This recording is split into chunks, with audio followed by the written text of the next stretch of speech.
Culturizando presenta Cuestión de Equilibrio con Daniel Colombo. Hola amigos y amigas, ¿cómo están? Bienvenidos a Cuestión de Equilibrio, el podcast que hacemos junto a Culturizando. Y hoy quiero que hablemos y reflexionemos juntos sobre cuál es el sentido del sufrimiento. No pretendamos que las cosas cambien si siempre hacemos lo mismo.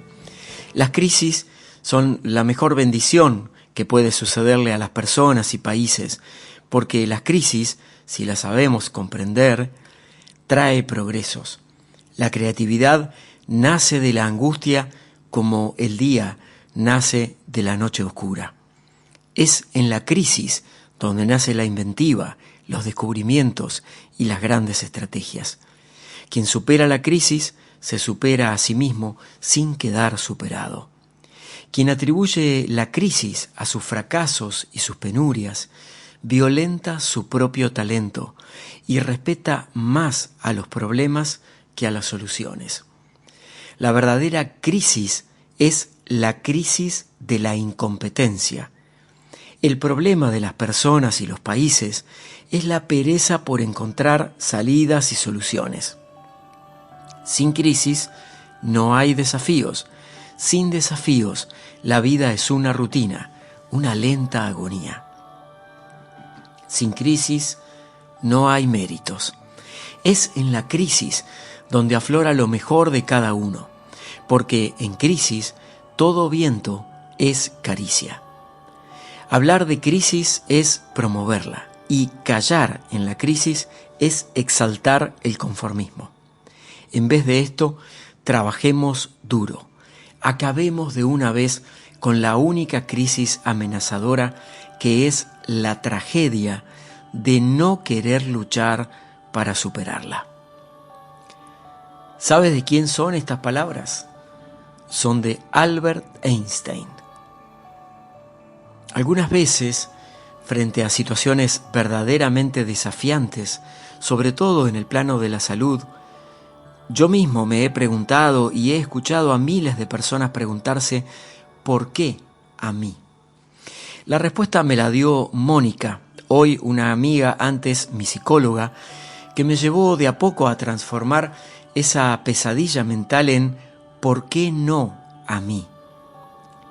Parece fácil y sin embargo tuve que atravesar años para darme cuenta.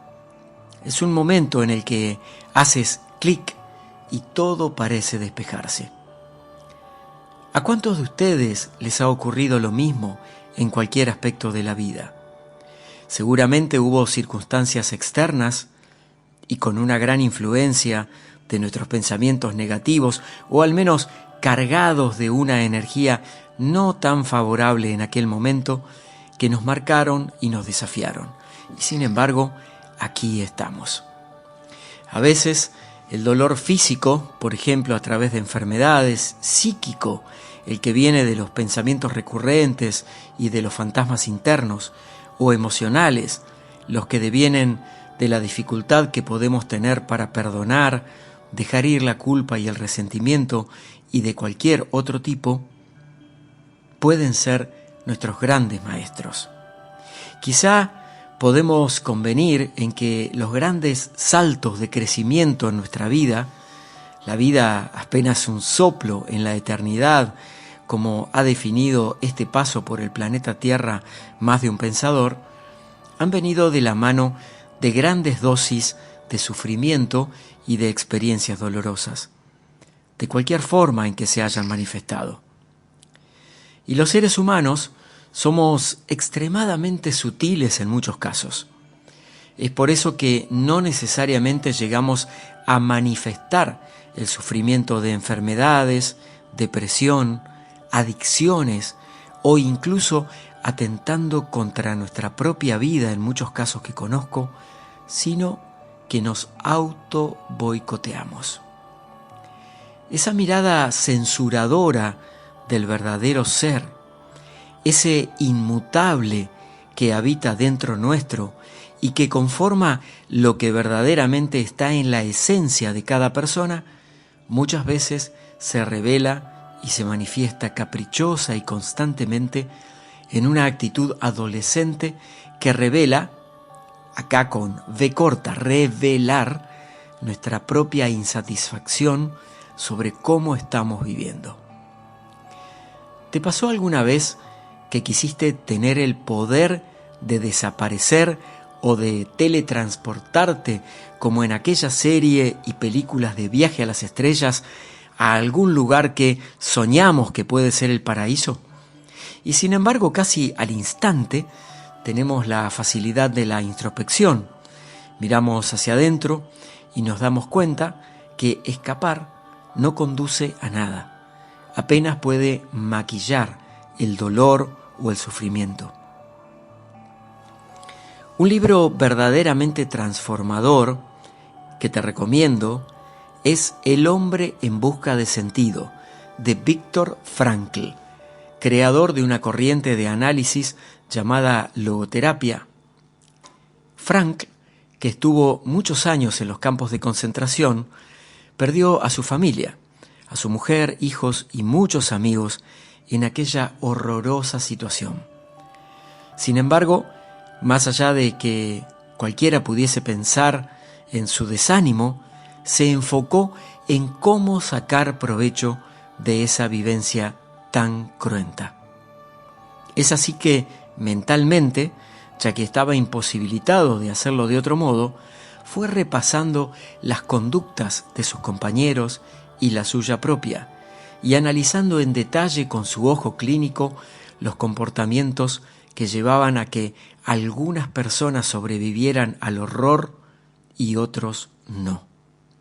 Y cayó en la cuenta en que aquellos que más alegres estaban, que, por ejemplo, le ponían canciones a sus días tristes o visualizaban un punto de luz blanca y pura que los rodeaba y los protegía, tenían mayores chances de salir con vida. La historia demostró, y el mismo Viktor Frankl lo relata en sus libros, que no todos salieron con vida, como no todos los afectados por enfermedades que comprometen seriamente la salud se recuperan. Sin embargo, una gran parte de ellos tuvieron un período más feliz, pleno y verdadero que los demás, ahogados en el dolor y la desesperación y la falta de esperanza. Estaba hablando de esperanza, y ¿cuál es la diferencia entre la esperanza y la fe? Desde mi perspectiva, y sin querer sonar dogmático con esto, porque seguramente hay tantas opiniones como narices al respecto, cada uno de nosotros tenemos una, hay una gran diferencia entre la esperanza y la fe. La fe la interpreto como un acto donde entregamos lo que sea, el dolor, el sufrimiento, una situación, el curso de la vida a una fuente superior, y se lo damos, entre comillas, en consignación para que se haga su voluntad. La esperanza implica, además de fe, un inquebrantable trabajo interno de seguir levantándonos pese a todo.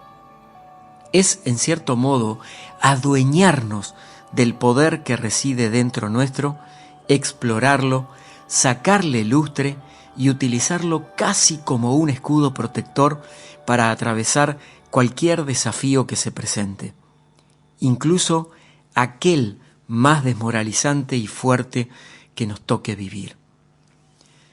El maestro espiritual John Roger señala reiteradamente en sus libros y materiales de estudio: no se te da nada que no puedas manejar.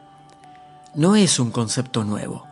Está en la Biblia y también en otras sagradas escrituras de prácticamente todas las religiones.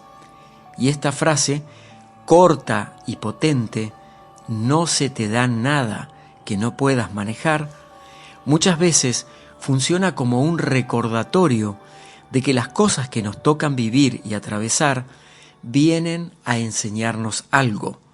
Son peldaños para crecer y avanzar. ¿Cómo lo vamos a hacer? Depende exclusivamente de nuestra actitud. Podemos pasar por ese puente movedizo llorando, o quizá conscientemente, y hasta con lágrimas si es necesario, dar un paso tras otro hasta haberlo cruzado. Cuando llegamos al otro lado, miramos hacia atrás con compasión por nosotros mismos y nos reconocemos, nos amamos y aceptamos por haber dado ese gran salto en nuestra experiencia humana. Y seguramente, como también debes haber experimentado alguna vez, nuestra vida ya no será la misma. Es por eso que recordamos esos hitos con fechas y con todo detalle. Y algún desprevenido dirá que somos masoquistas, que queremos acordarnos siempre del dolor. Y sin embargo, y tal vez coincidas en esto, se trata ni más ni menos de que hay que tener bien alto y claro un fuerte punto de referencia para desde ahí proyectarnos hacia lo que sigue, sea cual fuese el curso que se nos regala en esta bendición que es estar vivos. Amigos, amigas, gracias por acompañarme una vez más en Cuestión de Equilibrio, este podcast que hacemos con mucho amor, con mucha entrega, junto con Culturizando. Te invito a suscribirte aquí en la plataforma donde me estás escuchando, a encontrar estos contenidos en el portal Culturizando y también a descubrir mi web danielcolombo.com, donde vas a encontrar todas mis redes sociales y miles de recursos para seguir creciendo, aprendiendo y avanzando. Hasta el próximo encuentro. Culturizando presentó Cuestión de Equilibrio con Daniel Colombo. Síguenos en nuestras redes sociales, @culturizando. Una producción de culturizando.com.